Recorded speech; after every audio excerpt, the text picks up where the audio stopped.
بسم اللہ الرحمن الرحیم۔ السلام علیکم۔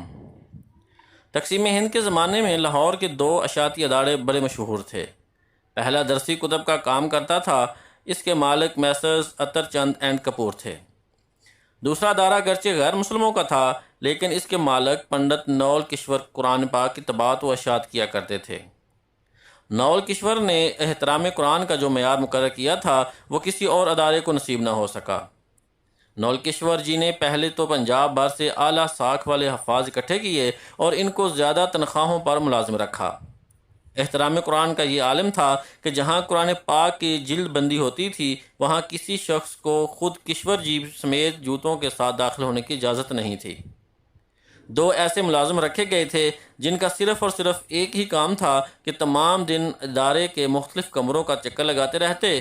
کہیں کوئی کاغذ کا ایسا ٹکڑا جس پر قرآنی آیت لکھی ہوتی، اس کو انتہائی عزت و احترام سے اٹھا کر بوریوں میں جمع کرتے رہتے، پھر ان بوریوں کو احترام کے ساتھ زمین میں دفن کر دیا جاتا۔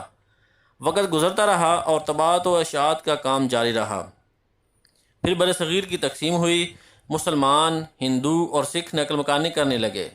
نول کشور جی بھی لاہور سے ترک سکونت کر کے نئی دلی انڈیا چلے گئے۔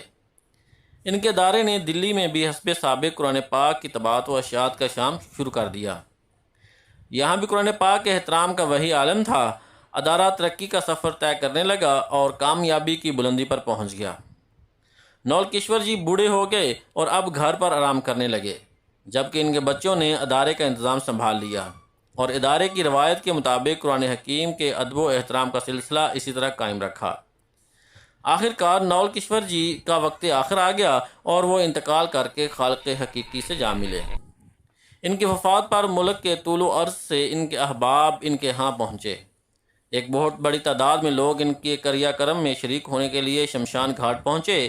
ان کی ارتھی کو چتا پر رکھا گیا، چتا پر گھی ڈال کر آگ لگائی جانے لگی تو ایک انتہائی حیرت انگیز واقعہ ہوا۔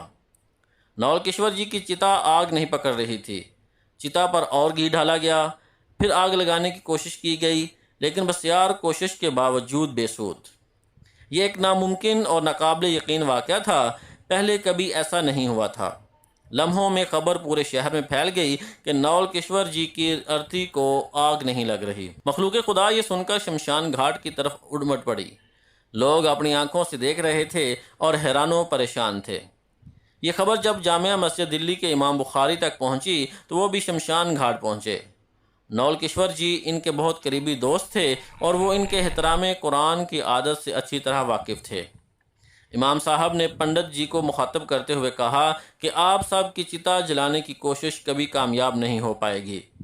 اس شخص نے اللہ کی سچی کتاب کی عمر بھر جس طرح سے خدمت کی ہے اور جیسے احترام کیا ہے، اس کی وجہ سے اس کی چتا کو آگ لگ ہی نہیں سکے گی، چاہے آپ پورے ہندوستان کا تیل اور گھی چتا پر ڈال دیں۔ اس لیے بہتر ہے کہ ان کو عزت و احترام کے ساتھ دفنا دیجیے۔ چنانچہ امام صاحب کی بات پر عمل کرتے ہوئے نول کشور جی کو شمشان گھاٹ میں ہی دفنا دیا گیا۔ یہ تاریخ کا پہلا واقعہ تھا کہ کسی ہندو کی چتا کو آگ نہ لگنے کی وجہ سے شمشان گھاٹ میں ہی دفنا دیا گیا۔